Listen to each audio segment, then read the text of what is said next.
Time to talk some shit. Power style. You listening to the Power Movement.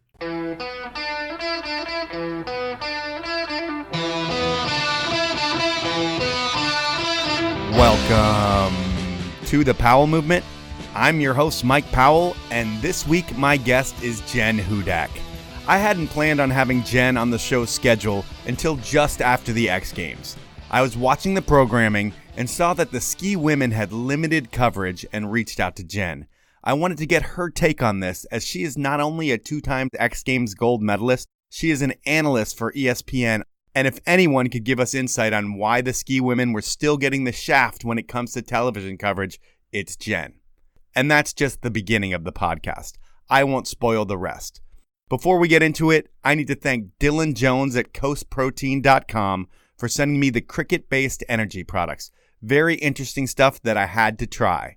I also want to thank you for listening and ask you to follow me on Instagram at The Powell Movement. Tell your friends about the show, and shoot me an email if you have any questions or concerns. My email is mike@thepowellmovement.com, and I will get back to you. My final thank you is to my sponsors for making this show happen. They are Evo, Rescue Water, Spy Optic, and the 10 Barrel Brewery. Now, let's talk with Jen Hudak. It sounds like you were on an awesome trip last week. Ooh, yeah, I was. I was up in Baldface and got to do some cat skiing. It was awesome. They have a lot of snow? They do have a lot of snow. It was funny because Utah is getting hammered right now. So I was like, I'm leaving one of the best winters we've had here in like 8 years. I mean, you can't complain about cat skiing, but I was concerned about the snow. But it did not disappoint. We were really lucky, actually. It didn't snow a ton, but it got really cold. And so a lot of the snow just dried up, and it just opened up layers and layers of snow that had been around for a bit, and just another dusting on top made it super fun. Nice. And it was kind of a redemption trip. Didn't you get hurt there a couple years ago? I did. Yeah, I got hurt there 2 years ago, which was a bummer because I retired from halfpipe skiing in attempt to not get injured on my skis anymore. But yeah, that wasn't so much in the cards. And it was kind of a fluke injury 2 years ago. I think it was an old injury that was just ready to be re-injured. So yeah, I tore my meniscus there pretty badly 2 years ago and tried to muscle through it. And that failed miserably. So I got a surgery in March last year to try to repair it. And then the repair failed. So I went back in November, just after Thanksgiving, and they just removed a good chunk of my medial meniscus and cleaned out a bunch of other scar tissue and other weird stuff in there. So my knee is sore, but functional again. So I'm very thankful for that. Well, the knee is definitely going to be a part of the conversation, as it's been a big part of your career. I mean, your whole career rides on both of your knees, and you've had a lot of time with surgeons working on those knees, but we won't talk about that in the beginning. Normally, at this point in the podcast, we do a little small talk, and then I jump into your childhood and go through your life. But I was talking to Mike Douglas recently, and I believe he's a friend of yours as well. He is. He said that I should start bringing up some heavy topics right in the beginning of the show to switch it up. And fair enough. The subject that I'm going to bring up is really the reason that I reached out to you right after the X Games to get you on the podcast. The X Games, it's the biggest major action sports event that there is. ESPN created a property that, they want to make money on, but it also became the Action Sports Olympics before the Olympics were around. And the X Games were a big part of your career. I would think every year the big goal was to get to the X Games and do well and eventually be an X Games gold medalist, which you did. But this time and this year, you were brought out there to be a commentator. And how did that whole process play itself out, where you've been away from competition for a little while and you jump into the seat of the first woman's voice of skiing, I believe, at the X Games? Yeah, so I'm I guess technically the second female analyst that X Games has had. And the analyst is the person who's calling the tricks when the athletes are executing their runs. So yeah, I used to be one of the athletes competing and having the analyst call my run. And 3 years ago was my first year actually doing that work for X Games. at that point, Echo Entertainment came in to produce the show, and they had worked with me as an athlete and knew that I was well-spoken on camera. So they thought it would be really cool to be able to have a female voice. So I owe a ton to them for giving me the opportunity and the chance to do this. So this is my third year doing it, but I only call one event every year. And since I've retired, I don't get to spend as much time watching skiing or skiing for that matter and thinking about tricks and being in the mix. So it's always a lot and it's a lot of pressure and there's no do-overs and you're trying to stay in a conversation with a person. You're trying to tell a story to someone watching the show at home who maybe doesn't know the sport, but you're also trying to satisfy the core of the industry and the people that know every single trick and can call every single run perfectly as they're sitting there and watching it. So it's a lot. And it was way harder than I ever imagined it would be. And I remember being so critical of analysts when I was an athlete. And I'm like, how did you call that wrong? And now I know. So yeah, definitely had a serving of humble pie. But it's a lot of fun. It kind of gets you back in that moment and pulls out some of the same adrenaline that you feel when you're competing. But it's a certainly much safer environment, at least for my physical being, maybe not for my ego. You're like an athlete that doesn't have to compete. But yeah.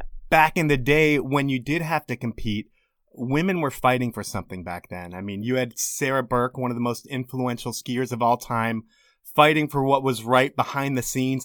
I feel like she's the reason that ESPN put women's slopestyle in the mix in 2009, and she rallied for a lot of things today.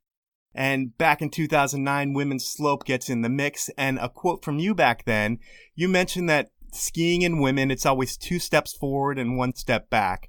And there was finally equal prize money for men and women, but women were not seen on TV. And you said that a decade ago, but when I look at the X Games this year, and this is why I reached out to you blindly, was the ski women were grossly underrepresented on the television broadcast.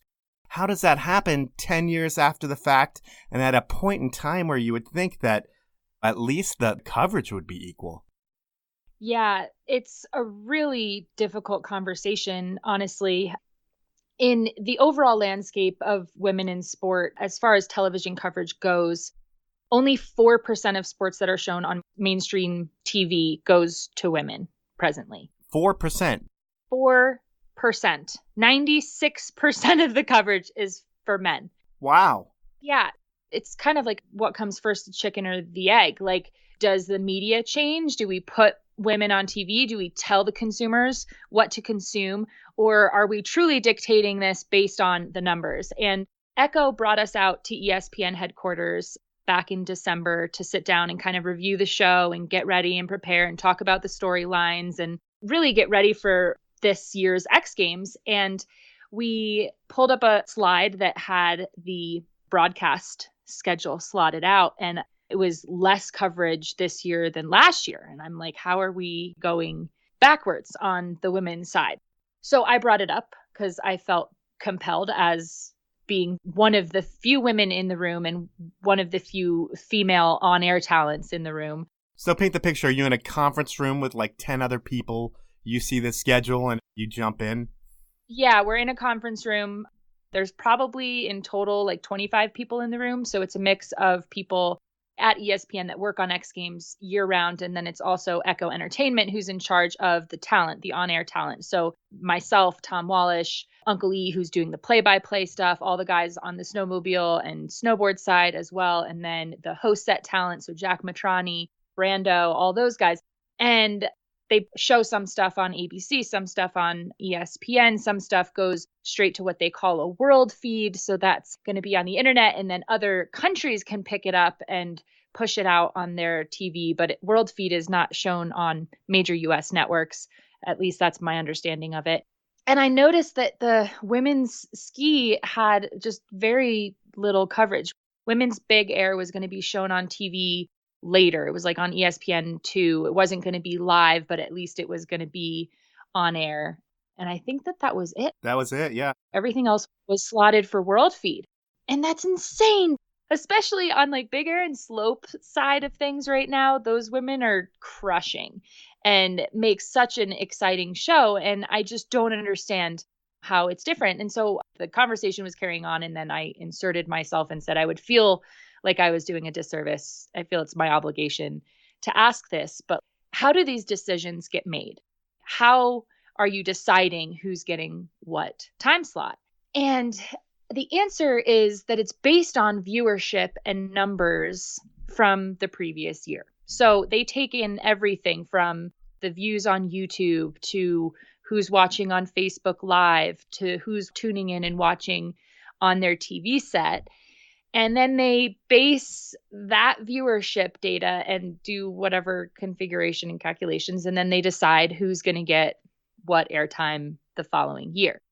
Now, when you're going to give women the airtime, what tends to happen is that women are given the less ideal time slot on TV. And so then those numbers are going to inevitably be lower anyway. And so then you're telling a story that says, well, people aren't interested in watching it because they were put on in some weird time slot when nobody's watching TV. So that's the challenge that we're facing. And it's hard because I know that people are well-intentioned and sitting in that room. And I know these people on a personal level. And I know that they want them to have airtime too, but that's not what's happening. And so it's been a conversation mostly I've been having in my own head because I don't know really how to have that conversation on a larger scale. But to me, it seems like we're not telling the story of women's sports in the right way or something. Like something's getting lost either from the network end or on the consumer viewer end. So I don't know. I'm open to any and all ideas. Mike, what do you got? How can we fix it? I don't know how to increase viewership by any means. I just see the big hole in the coverage, and to me, it's very easy to poke holes sitting at home from my television. But it's the women's ski that don't get coverage because women's snowboarding got a ton of coverage. That's right. You look at Kelly Clark, she retired. They had something that I've never seen them have for any other athlete to just celebrate her career. And you have Chloe Kim, who is a superhero, though, right? Like Chloe Kim has transcended the sport. So when you have a person like that, who is a celebrity, essentially, not just known in her sport, but is known all across America, you draw in viewers who wouldn't necessarily be tuning into X Games, but they want to see what Chloe Kim is up to. Yep. And that's the power of media. Media creates the stars, then we create the interest. But if we're not creating the stars, then there's no interest. So they're telling us that we're supposed to be doing something different, us meaning the athletes. And you're like, well, what else can I do? I don't get to decide if I become a celebrity. That's not my decision to make. And I showed up to ski, not be a celebrity. This is a bad question for me to even ask. But if Sarah were still here today, what do you think she would have to say about all this? Because I don't think her fight would ever be over until it was even. Yeah, I mean, Sarah was, I think, inching her way into that category where she had such a broad appeal beyond the sport. And yeah, I mean, she would certainly be advocating for it. At some point, you kind of get a little tired of advocating for it when you don't see any change. I mean, Kristy and I talk about this all the time where we're not even competing anymore. In some ways, we feel like we should be using our voices more now because we have less to lose. Like, it's really hard for the athletes. Like, there's a lot of weird stuff happening right now. I mean, Candide Tovex just released a women's pro model ski. And Faction has literally the best women free skiers. They could have chosen any of those, but they have X Games gold medalists, Olympic gold medalists. Like, why not give them, and I understand it because Candide has such a powerful name and brand around him. And if they're trying to sell skis, then they're selling skis. But like, what are we doing here? Where are we trying to go? I don't know. It's because then you ask for too much and then you're entitled and then you're demanding and then you're a little. Well, you've got to be the squeaky wheel. Someone has to be it. And it's tough to be the squeaky wheel when you are a competitor. I mean, I feel like when you're one of the athletes, you can have strength in numbers. And if everyone does something, that's great. Then you can actually take that stance. But the position that you're at now is you're in the room and nobody else is in the room. Not to put any pressure on your shoulders, but you're the one woman who's been around from the beginning and you have a voice in that room. And just hearing your explanation, it makes a lot of sense. but I feel like there has to be someone who's the squeaky wheel. And a lot of times people don't choose that role. It's thrust upon them. And I think it's been thrust upon you with this gig you have with ESPN. And I would think that you can have a stance and fight for what you believe in and keep your job. But is that something you worry about too, where, hey, if I'm to speak out about this, I might not be back next year? So I think it's something that I've released a little bit. I have had to learn throughout my career very much how to be politically correct and understand who is paying me. But I also have gotten to the point in my elder years of understanding my values and recognizing that if me speaking up on behalf of my values is somehow going to alienate or polarize me in some way, and there are consequences for that, I think I'm okay with those consequences. And again, the guys that I work with are incredible and they're on my side. They want it too. And so I see it more as like a collaboration with them. And I don't feel like finger pointing and name calling and blaming is going to get me anywhere. So that's not the approach I take. So I don't really feel like the approach that I'm taking is in any way going to be an issue. And if it is, so be it, because I think that I'm trying to do this as respectfully as humanly possible. But yeah, I mean, skiing, it's not my breadwinner as much anymore.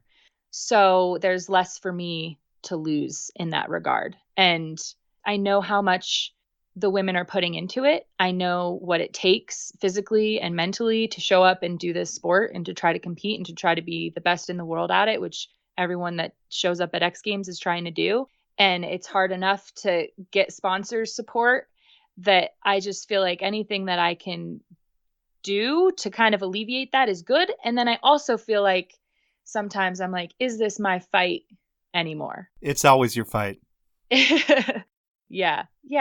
Think of all the little girls out there. It's always your fight. Yeah, I do. And I do think about that a lot, with Sarah, that was something that she always had a lot of awareness of how deep her impact was and who was to come later. And that's something for me, like it allows all of our work to carry on and to live longer than just the days we were competing. So that's why I'm still here. All right. Well, now we can get to the beginning of the podcast. Actually, even before we do that, I'm going to take a break. We'll talk about my sponsors really quick. And my first sponsor is Evo, and they've supported the podcast since day one. If you're a fan of the show, I hope you buy your skis, snowboard, bikes, outerwear, everything from Evo. They're the best retail experience in Denver, Seattle, Portland, and Whistler, and their website, evo.com, features the best prices, an amazing user experience, a no-hassle return policy, and free shipping on orders over $50. If you're in store, let them know you listen to the Powell Movement, and you'll get an additional 10% off. My next sponsor is Rescue Water, and each week I tell you how Rescue Water is proactive recovery. But what does that mean to you? Well, think of it like this.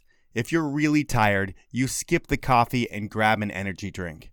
Well, if you really need to hydrate, like after you get off the hill, finish a workout, or get home from a big night, make the smart choice and drink a cold Rescue Water. It replaces electrolytes much better than your traditional sports drink. It's a difference I can feel every time. It works.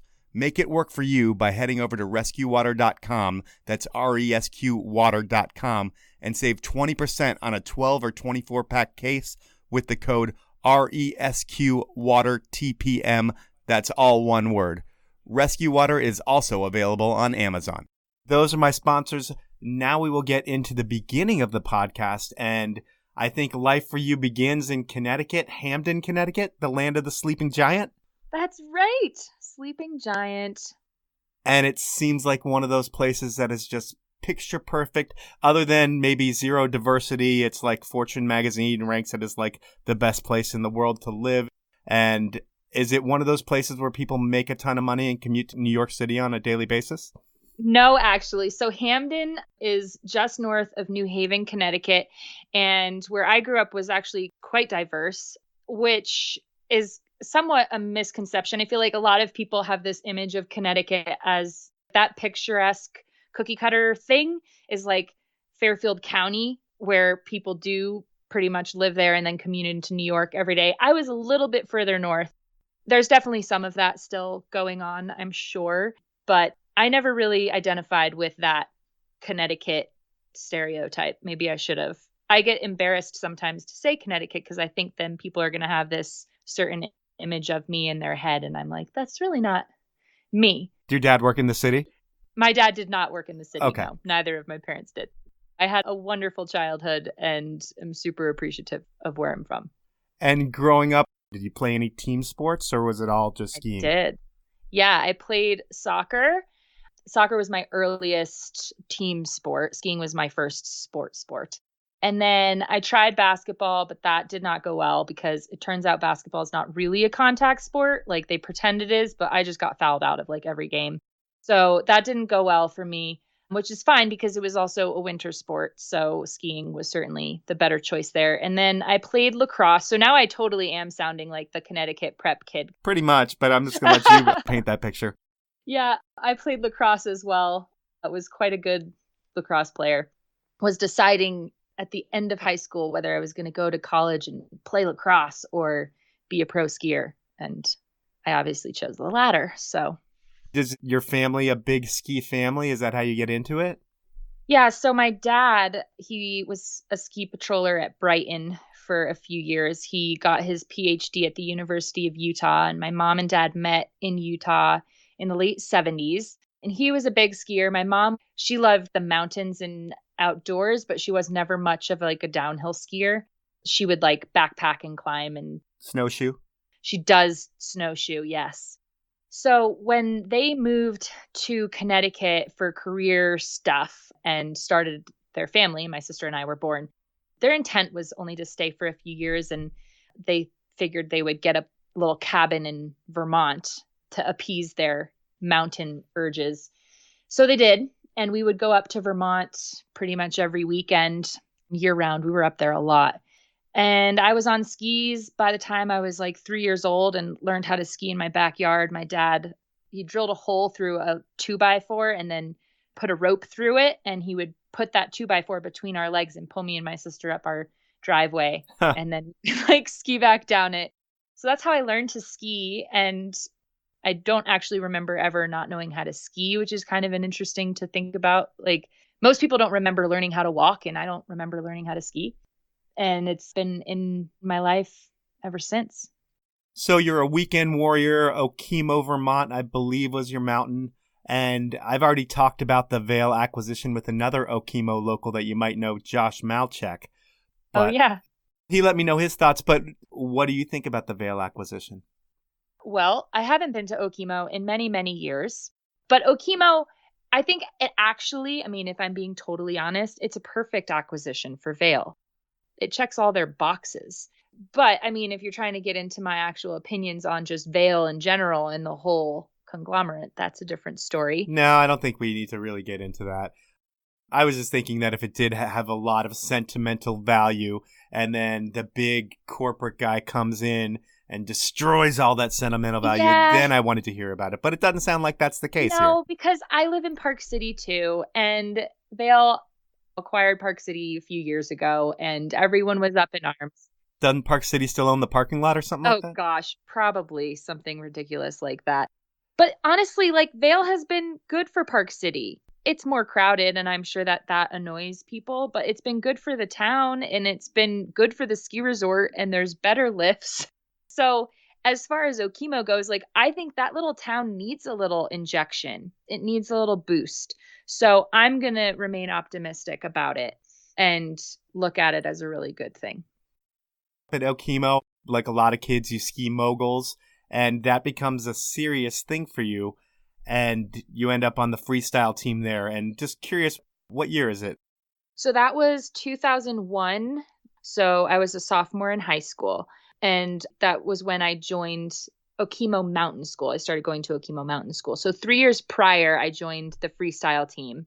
Did your parents send you from Connecticut to Okemo Mountain School? So my mom actually moved up with me in the winters. She had retired that year. She retired early and then came out of retirement.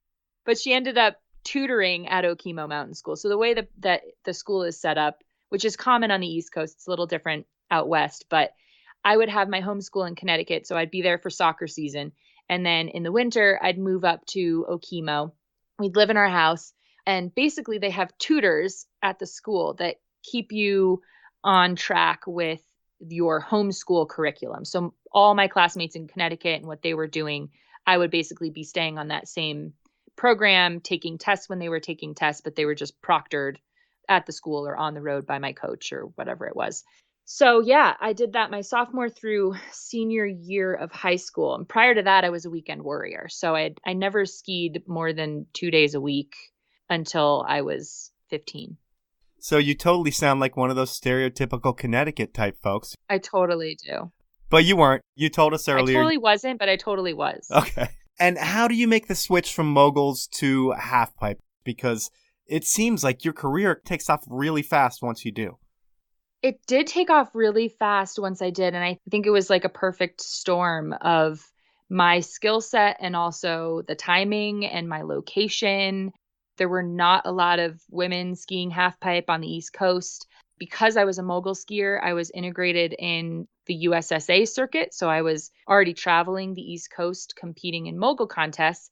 And that same year that I first attended Okemo Mountain School was the same year that USSA added halfpipe competitions into their tour. So the other really fortunate thing was that we got a new coach that year, Elana Chase. And she had a background in aerials. She had lived in Utah for a long time. She had a different sense and pulse on where skiing was headed. And so she got there, and our freestyle team was just moguls. We didn't have an aerials team. And she felt like it made for a more well-rounded athlete to get you doing more than one discipline. She's like, well, we're already traveling 7 hours away in Maine to compete in moguls. So everyone on the team is going to compete in halfpipe. And I was like, okay, the halfpipe the year before, skiers weren't allowed in it. Right. Like our mogul run ended and then there was a sign where the halfpipe started and it's like snowboarding only. And we used to like dip in there anyway because we'd rather ski through a halfpipe on the way back to the lift than like some boring groomer. So I'd like been in a halfpipe, but I literally didn't think that that was something that skiers could do, and certainly not competitively. So it was really a combination of all of those things. And it also turns out that mogul skis make great halfpipe skis because they're stiff and like fairly straight. Mm-hmm. And they ski really well in a halfpipe. So I just like dropped in and I was young and fearless. So I would go massive and had no style, but figured out how to grab my skis eventually and eventually figured out how to spin. And I think it was the next year, I went up to Newfoundland for Junior World Championships. And that was like my first kind of big competition. I think I did like 2 540s and a bunch of straight airs, maybe an alley-oop. And I ended up winning that. And then the following year, I went to the first ever Halfpipe World Cup in Sochi, Switzerland. I did terribly there. I crashed a lot. But that kind of opened my eyes. It was like, well, if snowboarding halfpipe is in the Olympics, like I wanted to go to the Olympics. I wanted to be an Olympian. I wanted to be an Olympic mogul skier. That was what I wanted to do. And then halfpipe took off. And I was pretty good at moguls as well. Probably could have qualified for the U.S. team if I had stayed that route, but I don't think my skills in moguls, they didn't come quite as naturally as halfpipe did. So anyway, to wrap that up, I got third at the U.S. Open my senior year of high school. And that was the first time I had really shown up to compete against a field where there were women who were pro skiers competing. Prior to that, it was like a bunch of amateurs. You're intimidated when you go to the U.S. Open. Yeah. I mean, literally my teammates were like, okay, Jen, I know you've been winning and like you've been doing well, but like, don't worry if it doesn't go well. Like there's a lot of really good skiers here and like this is really competitive. And it was actually probably one of the biggest women's field I've ever competed against. There was like 30 something women competing in U.S. Open in 2004. It was insane. And yeah, somehow I got third. So then I signed my first sponsor. I signed with Solomon. It was like a head to toe deal. And all of a sudden I was like, I'm a pro skier.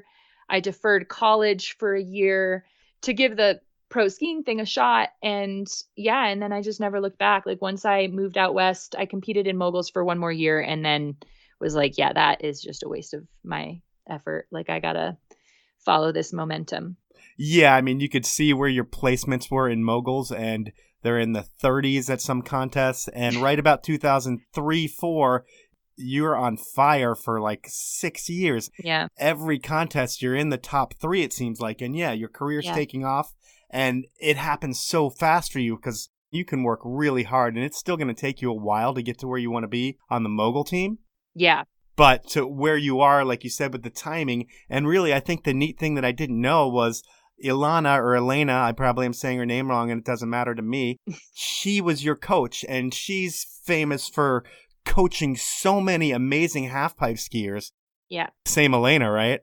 Yep. So Same she one. went from probably Okemo to Ski Club Aspen, then Vail? Yep, that's right. She went from Okemo to Aspen. So I followed her. I was living in Utah for like the summers, and then I was training in Aspen during the winters. So for those, gosh, I think it was like 5 years or so. And then she moved over to Vail. But yeah, I was working with her for all those years. So she's such a good coach. Everybody she works with does well. Is there something that she did different than other coaches? Because anybody I talk to who works with her credits her with making them a great skier. Not that you weren't a great skier before her, but how's she able to bring stuff out in people? It's a good question. And honestly, I haven't worked with that many coaches. Like, I worked with Elana, so I don't have too much to compare to. What I will say is that I learned a lot from Elana beyond just how to be a good skier. Elana brings a very holistic approach to her coaching. And from like a business standpoint, I mean, she was like a business mentor to me as well. Like, she helped make sure that I wasn't going to get taken advantage of and raked over the coals by sponsors, and that I was getting as much money as I could out of sponsors, because she had enough awareness to like know that it goes away quick. It comes quick, it leaves even quicker.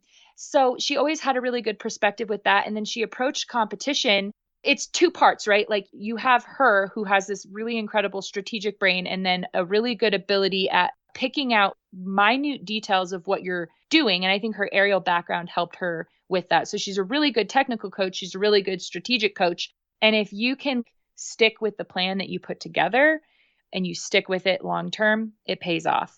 It's hard sometimes. And I think the other thing with I think she has an ability to pick out talent. I think she knows the people that have it, that need to be nurtured, that need what she has. And so she's good at kind of identifying that and then putting her energy into it. That was long-winded.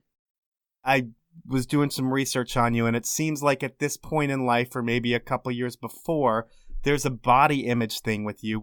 Mm. In reading about it, it makes me think of everything I've read the past 10 years where you see women being exploited all over the media, and you're supposed to look like this and be like that, and most people aren't able to do that. Is that where body image issues come from, or is it something totally different? So body image has been something I've thought about for a very long time. I actually did a high school project on it in my statistics class, which, if I were better at statistics, might have been more effective. But even back then, and I graduated from high school in 2004, so this is 15 years ago. Oh my God, that's insane. I was effectively trying to make the correlation between low self-esteem and body image and high rates of consumption of magazines like Cosmo and 17 and all the teen magazines and all the stuff that shows you the pictures of the ideal figure. And for me growing up, I was born in 86. I grew up in the 90s. I was in high school in the early 2000s. And that era was very much waif-like figures. Like, it was waif-like everyone. Now we're in this phase where kids in high school are actually seeing athletic body types and curvier women. Even like the Kim Kardashians of the world gives you a little bit more of a diversification in what's acceptable. There's still a freaking long way to go. But yeah, I do think that that's kind of where it started. And then I also went through these weird little triggers. In 8th grade, I went through this like crazy growth spurt. And in 8th grade, I was 5'2" and like 110 pounds. And I used to have all these people tell me that I should like be a model, and I don't know where it was coming from. And then I grew, and like all of that feedback stopped. And I remember some boy saying to me, "Oh yeah, so and so said you became a giant." Because like I grew so much faster than all the boys at that age. And you like hold on to these little things, right? Because no one's there telling you otherwise. And you don't have the skill set as like a kid to be like, that's coming from his own insecurities of like, I'm so small because I'm a boy. So you're a giant, which is going to make him feel better, right? Like nobody's sitting there saying these things to you. So you like hold on to that and you're like, well, I'm supposed to look different. And then as an athlete, I was always like a little softer and I felt like I didn't look athletic enough and people were going to think that I was lazy and just making up all this shit that didn't have to correlate, but in my head it did. Did it fuck you up? It fucked me up in the sense that I've wasted too much energy thinking about it and it's made me feel uncomfortable. But I'm fortunate and I'm actually super grateful for sports for this because I was always competitive enough that I was like, well, I need to eat. I got to perform. I need food and fuel. And I had enough awareness to be like, this is what I need to do to be the athlete that I am. I'm sure you were still in pretty good shape in the grand scheme of things when you compare yourself to the whole student body of your school, probably in better shape than most. Yeah, for sure. It's not like you were a couch potato. No. And the thing is that people don't understand body types are body types. I could be fitter than fucking someone who's way skinnier than me, and they're still going to be skinnier than me, and I'm still going to have more fat on my body, and I'm still going to have cellulite on my ass, and that's just going to be how it is. And it used to drive me nuts because I didn't understand that, okay, that is literally a genetic difference. It has nothing to do with anything. And that's the piece I think, like, it's taken a long time to get to that point. And honest to God, I still struggle with it. I had a gig with Outside Magazine and ASICS last year where I had to do this running thing. And I don't really consider myself much of a runner, though I've run my entire life and I certainly run, but like... Your knees are perfect for it. Oh yeah, my knees are so good for running. I was an anxious mess about it. I could hardly even post or share things about it. I just felt like I don't look like a runner. I'm not thin enough to be a runner. They're going to think that I'm it's just like all this weird story stuff about it. So yeah, it's still a work in progress for me at 32. Well, imagine if you were in the prime of your career now and people were putting pictures of you up on the internet and people were commenting on it. Right. When you were younger, you didn't have to deal with a lot of the bullshit that you did towards the end of your career. Yeah. I think you did a photo shoot. Well, I don't know if you were you part of the free skier shoot? Oh, you better believe. That is a horrendous thing too, by the way. I was in a bubble bath and here's how messed up my body image shit was. I, in my head, was like, they put me in a bubble bath so no one could see my body because I'm too fat. They had all these different locations they were going to shoot people. And I was like fully clothed. The whole thing was so weird. It was so icky. It was just so bizarre. The whole thing was so bizarre. I mean, we were all in this like mansion in Vail, and Michelle Parker is in a hot tub, and Lindsay Dyer's laying in the grass. And then it's just like, what the fuck are we fucking doing? And I was 17. I was 18 by the time the thing came out. My parents had to sign off on it. And I had just signed contracts. Like I was a pro skier finally. And I'm like, oh, I'm my career. Like, so Free Skier magazine asked you to do this shoot. And I didn't have the wherewithal at the time to be like, oh, there's a reason that like Kristy and Sarah said no. It didn't cross my mind at the time. Yeah, you're getting exposure in your favorite magazine. And I'm 17. I'm like, don't even have a fully developed frontal fucking lobe. Sorry, am I allowed to swear? You can say whatever you'd like. So, yeah, it blows my mind. Anyway. All right, well, we'll jump back to a little bit of regular life, too. One thing I didn't get to, high school, did you have any regular high school? Did you go to prom, homecoming, that kind of stuff? Or was it more skiing, soccer? Yeah, mostly sports. I actually missed all of my proms. So other little side note, I was on the Athlete Advisory Council for USSA in the 2000s, way before a U.S. free skiing team existed, way before our sport was in the Olympics, advocating for our sports inclusion onto the U.S. team and into the Olympics and all of that long time ago. And those meetings were always in May and it fell on prom weekend. So I went to a few proms, but never my own prom. You were just the girl from the different school that showed up. Yeah, I was just the weirdo straight from like a soccer game, and I had like grass stains on my knees. So yeah. And so we've gotten to the point where you're already a successful skier. From 2005 to 2011, you were on the podium for pretty much everything. You went to 7 straight X Games. I think you're on the U.S. ski team as well. And we've said that the X Games are the pinnacle for every athlete who's coming into these sports. And when you get to an event like that, are there more distractions with the X Games? Is it harder to win that contest than others? In the sense that it's truly the best of the best, that it's invite only. I mean, it's harder to even get invited to X Games. So then to make sure that you're peaking, and yes, in some ways, but also I totally thrive in that environment. And I think that that's part of why I was successful there. The first 2 years, I did really poorly. I think I finished second to last in each of those events.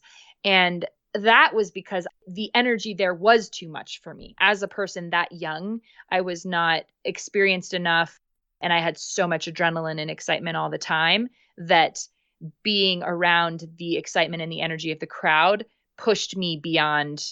I just wasn't able to really channel it. Yep.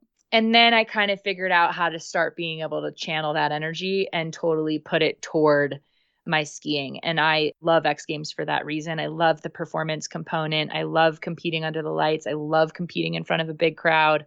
I love high intensity and lots of pressure, and I love competition. So for me, it was super great. Now I'm going to take another break to talk about sponsors, and my next sponsor is Spy Optic. And I've worn a lot of goggles and sunglasses in my day. None have the fit and function of what Spy delivers. On the snow, I rock the Ace EC. It's a high-tech chromoplast lens that becomes 3 lenses at the push of a button. It is the best goggle ever made. Off the hill, I wear the Hate 2 sunglasses. There's a ton of choices for you, and while I can't offer you a discount on the Ace EC, which is arguably the best goggle ever built, I can offer you 20% off Spy's entire site. When you're at checkout at spyoptic.com, enter the code capital TPM, the number 20, all one word, and you'll get 20% off your entire order. My final sponsor is the 10 Barrel Brewery out of Bend, Oregon. They make beer and like to drink it outside, and the beer they make is awesome. And when they're not making or drinking their awesome beer outside, they're supporting some of the coolest projects and events in snow.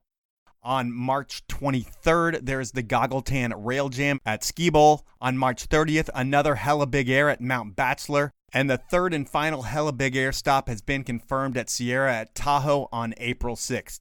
So a lot of cool events. They also have Mike Bassett's Beer Cat, which is the first ever Snow Cat pub.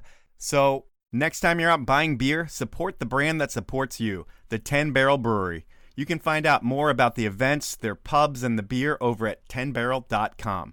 Those are my sponsors. Now let's get back into the podcast.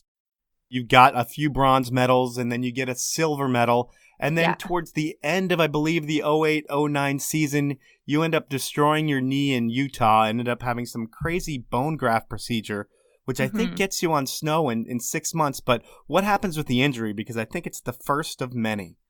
So I had actually a few knee surgeries before that, minor ones, just like some scopes and stuff here and there.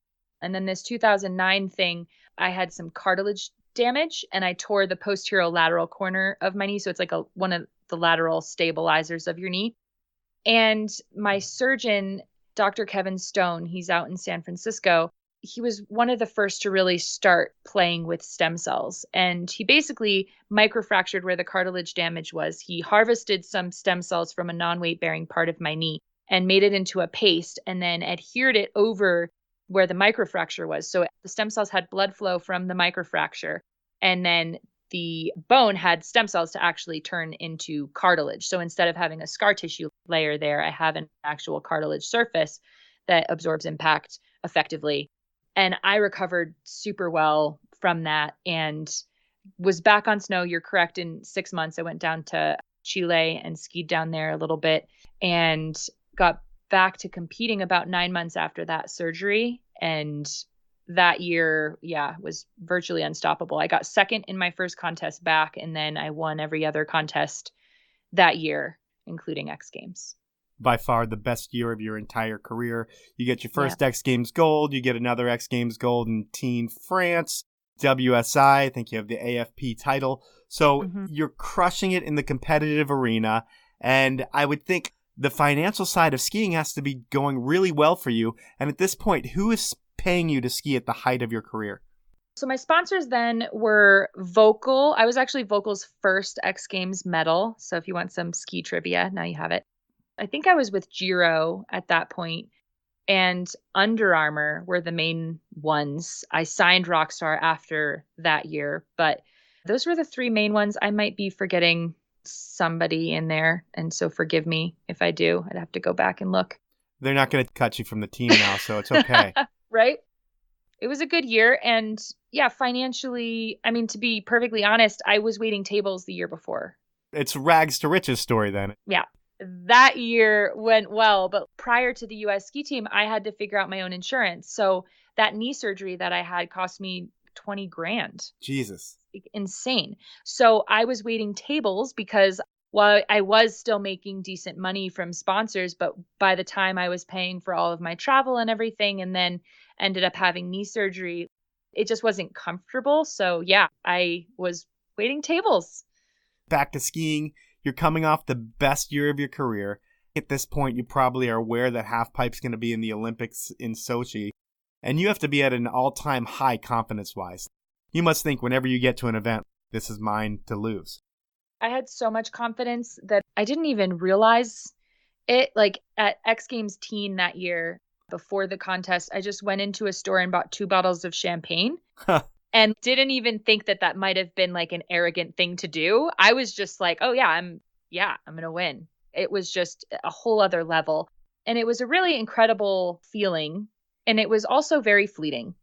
But you have that going for you. And then you have 2011. I think there's not that much that stands out, although I'm sure you have your moments. Well, I'm going to go back a little bit. Go ahead. After my 2010 season, at the end of that season, I found out that my dad had leukemia. Yes. So going into the 10-11 season, I was very much like on a mission to ski for my dad.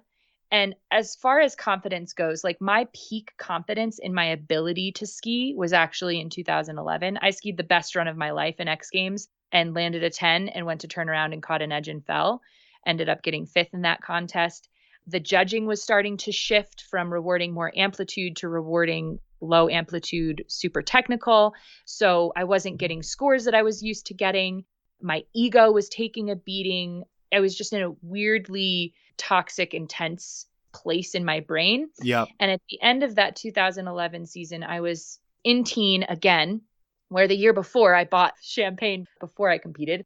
And this year I did a 9 on the first hit, like 10 feet out, and came around to land, thought I was going to land perfectly. And I hit the deck and I took what was the scariest crash of my entire halfpipe career.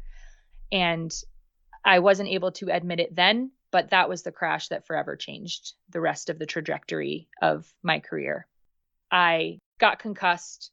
I dislocated my shoulder, but I essentially ragdolled, like I tomahawked down the halfpipe, and I had no control over protecting myself. I was just completely exposed. And it was the first time I felt that level of vulnerability where I was like, I can't actually always guarantee that I'm going to keep myself safe. And that was the year after Kevin Pierce's injury. So I trained that summer and came back. That same summer, we found out that our sport was in the Olympics. So you were correct on that. And I'm like, okay, like gearing up. I got to get back in there. Like I got to do 9s again. And I just put so much pressure on myself to do that. And I skied the first contest, the 11-12 season. I fell on every single 9 because I was popping so hard. I was like landing in the flat bottom because I didn't want to deck. And then a month after that, we were in Breck training. The monster team was in Park City. And on the same day, I destroyed my right knee and Sarah had her accident in Park City. Wow. So that's the heaviest time of like 2 of the most important people in your life you're getting news about, and where everything should be great in your world, it all changes really, really quick. Yeah. And I would think everything becomes a question mark again. Like bubble of confidence is all of a sudden popped and it's like, oh no. And that was a really bad injury. Like, it still hurts. Your knee will never be the same from that one? Right. And how long does it take you to get back on snow? Because your goal at this point is to make the Olympic team. I mean, that's your goal in life. And you have a realistic shot. So you've got to get back. And how long does it take? In reality, I never really got back, if I'm being totally honest. But like, I mean, I was back on snow in 9 or 10 months. It took 3 surgeries to get my knee to a remotely operational state. I was still pretty weak, but I was competing. This is now the 12-13 season. So in 13, we had our Olympic test event in Sochi. I went to Sochi. It was a fucking disaster. I pulled my ski off in midair. I got like eaten by a hole in the wall at one point and like took this really nasty fall. My knee felt super weird. Didn't know what it was. Skied on it, competed, pulled my ski off in midair during the competition, had my contact, like I blinked because the air was so dry and dusty that my contacts were getting stuck to my eyelid. So I would like blink and it would like move my contact. So all this just weird, nasty shit is happening. And then I get home and I end up getting an x-ray of my knee because I'm like, something just does not feel right. Like, I need you guys to look at this. And I ended up fracturing the fibular head of my knee, which is like a super weird thing to do. So yeah, I basically like had 3 surgeries, came back, fractured my knee, and was still just terrified. Like, I'm terrified to do 9s. At this point, the field is catching up with where I was, surpassing where I was. Like, they have so much momentum, and I am just clawing at anything I possibly can to keep myself in this. The amount of mental energy to keep myself to like focus everything I could on healing, to prepare mentally, to get myself to be where I needed to be physically, it was so damn taxing. And I showed up. We finally have Olympic qualifiers. It's December 2013. And then I blew my other knee. It just wasn't meant to be. But it's Right. just one of those things where when you blow your knee, I mean, I've had a few knee surgeries and I know the sorrow I feel like that can hit you once you realize that, oh man, I've got to go through this whole thing again. Yeah. And you've had to feel that like 12 times. The last one takes away your Olympic shot for your lifetime. Yeah. At that point, is it a relief that you don't even have to try anymore? Yes. Is it more relief than sadness? So in the moment, it was very mixed, but I do remember feeling a great amount of relief. I no longer had to be putting in the effort to try. My fate was sealed. Like, I knew I was not going to the Olympics. And it's interesting because you can actually see it at the time in my skin. Like, when I was still competing, my skin was broken out. And as soon as that was off the table, it was like my skin cleared up. Huh. I'm like, that's interesting. So I was clearly dealing with high levels of stress. And I think part of it was the goal-oriented part of myself and the very driven and committed part of myself wanted to do everything I could to go to the Olympics. And I didn't want to have that question mark on my career. My heart and my soul and my being was like, it's not worth the risk. Before that accident in Breckenridge and before Sarah's crash, when I was trying to get myself to do 9s again, I finally told my sister, this is almost a year after that crash in teen, I finally told her, like, I just don't want to end up like Kevin Pierce. And I said those words out loud. And then our sport gets in it just felt like I was on the train and it was moving and there was no way for me to get off. And when you have that kind of attitude, I don't think you can win. You can't. It's a miracle I was even able to ski at the level that I could, because that was like the underlying tone of everything that I was doing mental work on a daily basis to keep those thoughts in check. And when that's what you know in your heart, it's just really hard to show up. You can say grab your balls or be a pussy or this or that. Right. But there's a switch in your head that until that injury when you decked, that was flipped up. Like, that's right. It's go time all the time and I'm going to win this. Yeah. And then you get scared after that. And the only thing you can try to do is to not embarrass yourself, I feel like, at that point. Right. I've got to do some tricks. I just can't try not to get hurt. Yep, totally. So that's pretty much the end of your ski career. While I don't think you announced you were retiring yet, you went on and healed up and went through some rehab. And eventually in 2015, you come back and you do announce a retirement. And I think through all of this, something we didn't say, you were in school for like 12 years as well, because you're a pro skier, but you were smart and you're like, hey, I'm going to take classes throughout this. yeah, that 12 years was very drawn out. I got a bachelor's in psychology and did a minor in business. But the upside of my injuries was that I'm not good at being stagnant. So I was like, well, I'm injured. I'm just like rehabbing. So I went back to school anytime I was injured, and I had a lot of those. So I was more than halfway done with school by the time I was retiring. And I did compete one more season after the Olympics just to give myself a little closure. And at that point, I was able to really own where I was. Prior to that, I was very much in denial. I didn't want to admit that I had these thoughts that were like, I'm scared to be here. And by that time, I was like, okay, I'm not scared to do 5s and 7s. I'm terrified to do 9s. I'm never going to do a 9 again, and I'm okay with that. And I had a little bit of fun. I did 3 contests that year and kind of wrapped it up. And then my dad passed away that same spring that I retired. I'm sorry to hear that. Yeah. And then the next move, is it to an office job for you? Yes. So I wasn't sure what I wanted to do. And a lot of people are like, why don't you coach? Like, you're such a great coach. You're a natural coach. And I do love coaching. But I was very conflicted about coaching the sport that I was retiring from because I was afraid to get injured. And I just felt like I wouldn't be able to handle it if an athlete got injured on my watch. And no one wants a coach who's like, no, just do a 7 on that, not a 9. Right. Yeah, that's definitely not going to be the best formula for success. So yeah, the transition's really, really rough. It's hard to go from being that level of elite athlete and all the external validation that comes from being that level of an athlete. Like, the industry tells you you're more important, right? Society tells you you're more important because everything is handed to you on a silver platter. Any party that you're at, everyone wants to talk to you about you and how cool your life is and whatever grand adventure you're on. As long as you perform. Yeah, as long as you perform. So all of that ends very abruptly. And then your friends are still on the road traveling and competing. Sponsors are no longer paying you. You probably don't have a college degree. I wasn't done with school. And for a little while, I drove a beer cart on a golf course and was kind of like, okay, do I want to do the service industry thing and do some coaching and try to maintain this lifestyle a little bit? Do I want to try to do a big mountain thing? And ultimately, I was like, I'm just going to prolong this transition if I go any of those directions. So I'm just going to go and rip the Band-Aid off and get a big kid job. So I got a job for a company in Park City. It's an awesome company. It's an affiliate marketing network, and it's a 9 to 5. And I've been there 3.5 years. And I just went down this week to 30 hours a week because of some other projects that I have going on the side now. And I'm super pumped about it.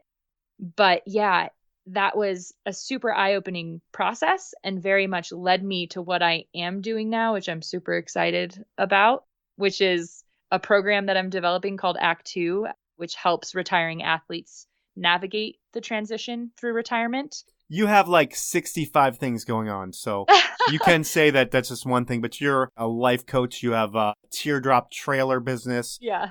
you're a reality TV star. I mean, there's like 100 things you're doing, but sounds like you got another one.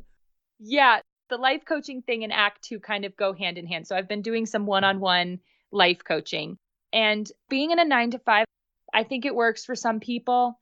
It doesn't work for me. I need to be in control of my own schedule, and I need to be doing work that is on my heart, that feels really important to me. And my ski career gave me that for a long time. And when I retired, I felt like some of that purpose died with my ski career. And fortunately, being at this job, it woke me up to realize that this was so not the right fit for me, that I needed to go back to the drawing board and see what was underneath there. So I went back and I was like looking at, well, what was it about my ski career that I loved beside the skiing? Like, what was I able to do? And one of those things that came out was I really liked being able to inspire people to go after their dreams, or to inspire people to push through fear, to see what was impossible and try it anyway, and to grow from difficult things. And I've always been that person that people have turned to for counsel and advice. And the life coaching thing, I was like, well, that makes sense. Let's do that. And as I got further along in the retirement process and talked to more and more athletes that just felt like at the end of their careers that they didn't have the resources they were looking for, really from an emotional and psychological and community standpoint. There are resources out there that will help with career counseling and college applications if you want to go that route. But there was no one to really just be there with you and hold the space of, this fucking sucks right now. This is really fucking hard and it will get better. And you can be happy again and you will be able to have an exciting life. And no, the best years of your life aren't behind you. I know you believe that in your core right now, but it is not true. For some of them might be. Just being honest. Yeah, I mean, maybe, but I want to help have that be less of a possibility for as many athletes as I can. So I'm launching a group program this summer that basically will take athletes through that process of what I was able to do over 4 years and hopefully shrink it down a little bit for them to really reconnect to their sense of purpose and also around their identity, like who they are without their sport and reclaiming their self-worth outside of achievement. Well, I would think maybe this doesn't play into your self-worth, but the spotlight was a big thing for you when you were an athlete, whether you thought about it or not. It was a pretty cool thing to experience, but that's not the end of the spotlight for you. And while we're not going to talk a ton about the Amazing Race because we've been going for a while, what I do want to find out is, how the hell do you get to be part of that? Is it something that you're just applying for on the internet, or you know somebody in Hollywood, or how does someone get onto one of those shows? First of all, I was a huge fan of Survivor and Amazing Race forever. And Elana and I actually applied for Amazing Race 5 or 6 years ago now. We had always watched it and always talked about applying for it. And we thought that like the coach athlete dynamic would be super cool. So we applied just the standard route, like went to the website, made our video, submitted the application, and never heard back. And the year after, well, I guess it was the year of the Olympics. So I was coming back from my knee surgery and I was like, well, my ski career is over. I never wanted to apply for Survivor because I'm like, well, you get so emaciated if you stay in the game long. I was like, that'd be really bad for my ski career. But for your body image issues, that would be great. True. That is true. I mean, kind of. Anyway, I ended up applying for Survivor. And when I submitted the application, I just posted about it on my Facebook. I was like, I just applied for Survivor. And Kevin Cruz actually saw it and reached out and he's like, oh, hey, I know someone who was on Survivor and won it. I'll put you in touch and see if you know someone. So he put me in touch with this guy, Ben Henry, who knew a casting recruiter, Jody Winchesky, and then he put me in touch with Jody. And then all of a sudden I was like on the phone with Lynn Spillman, who's like the executive casting, whatever. So you're close. Yeah. So I was like all of a sudden really close to being on Survivor. So I have this like 130-page contract that I had to sign and all this crazy shit going on. And then I ended up having this interview with Lynn and it went so badly. Like I had shut down every competitive bone in my body because I felt like being competitive just got your heart broken. I play back the tape in my head and I'm like, oh my God, no wonder you didn't get on this show. She basically was like, you have a mom personality. It's just not what we're looking for out of like a 28-year-old female. So that didn't happen, which was fine because if I had gone to that casting, I wouldn't have met my husband. But long story short, they're like, oh, we'll hold on to your tape. And if you're a fit for something else, we'll reach out. And I'm like, okay, yeah. Like I'm a big girl. You can just tell me no and I'll move on with my life.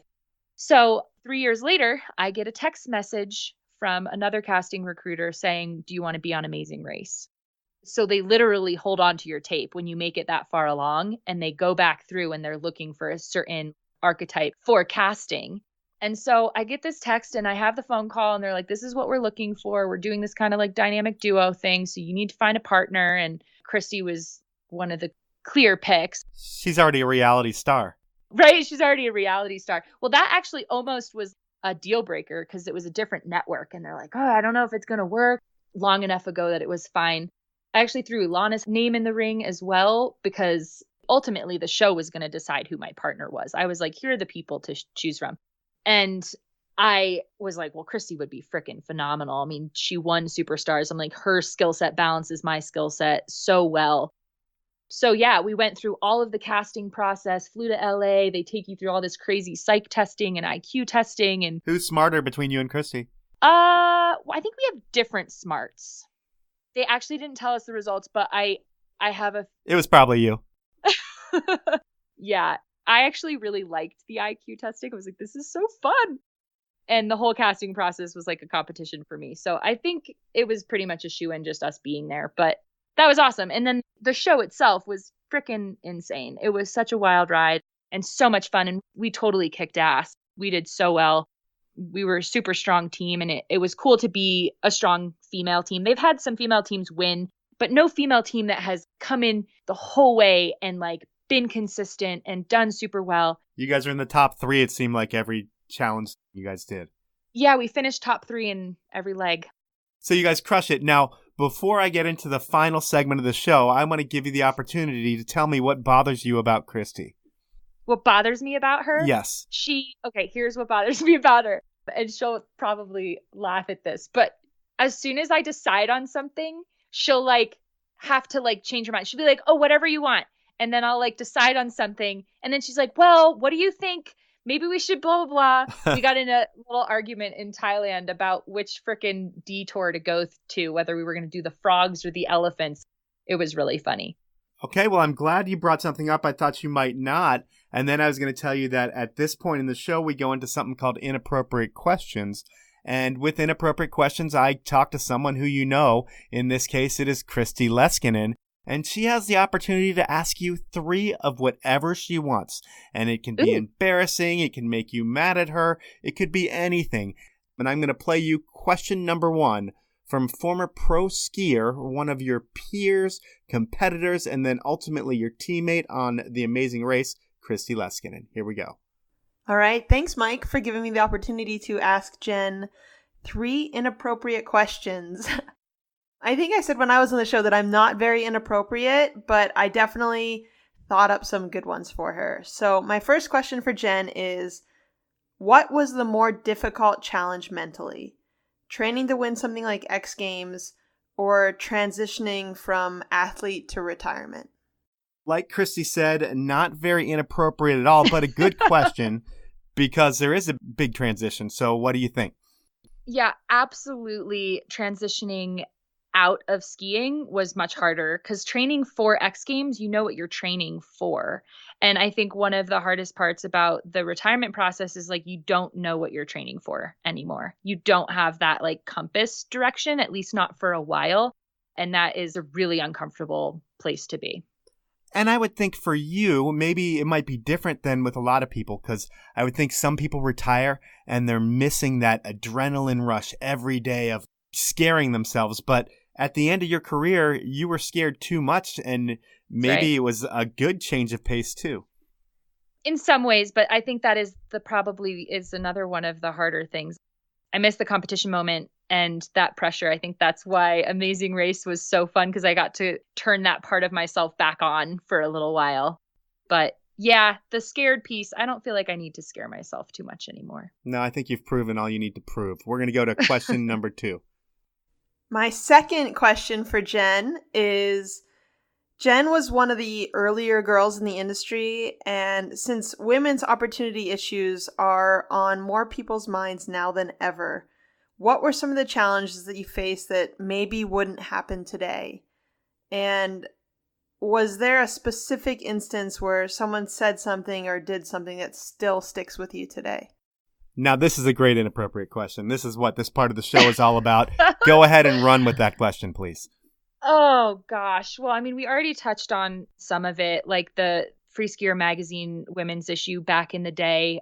That was one of the more uncomfortable things that I've been asked to do. But it, interestingly, at the time, didn't feel that uncomfortable. I mean, it was uncomfortable doing it, but I was kind of like honored at the same time. But I think there was just this weird energy in the ski industry at the time with the party scene and being an attractive female and an athlete. Like, I can't pinpoint one specific moment. I would think there's inappropriate things that you hear in the workplace when you're dealing with team managers and event people, and you're like, Jesus, I can't believe you would even say that. And then there's the inappropriate stuff that men are pigs that just happens and is terrible. Yeah, it's kind of more in that line. Like, there was a lot of pressure to maintain a social image at the bar that felt very much tied to your ability to have a ski career at the time. Well, we're talking the Simon Dumont, Peter Olenek type days? Right. Those days. Okay. And it's not so much that way anymore, which I'm grateful for. However, this year at X Games, we walk into the Limelight lobby, and who's there but 6 monster girls in bikinis in the middle of winter walking outside, and they have their monster male athletes standing there googly-eyed and like drooling over them. And it's like, are we seriously it's 2019. I mean, at some point you just have to laugh, right? It's so ridiculous. You never had anybody say something, we'd like to pay you more, but you're just kind of the token female and you're lucky to be getting paid or anything like that? Oh, actually, I did have some ridiculous shit said to me. It's funny that you brought that up.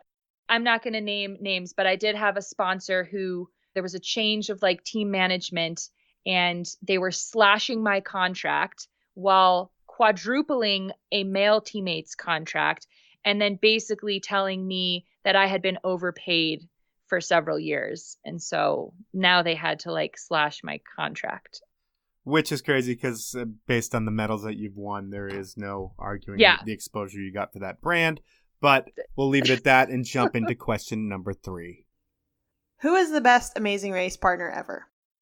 3.5 actually is, why are you so good at building planes?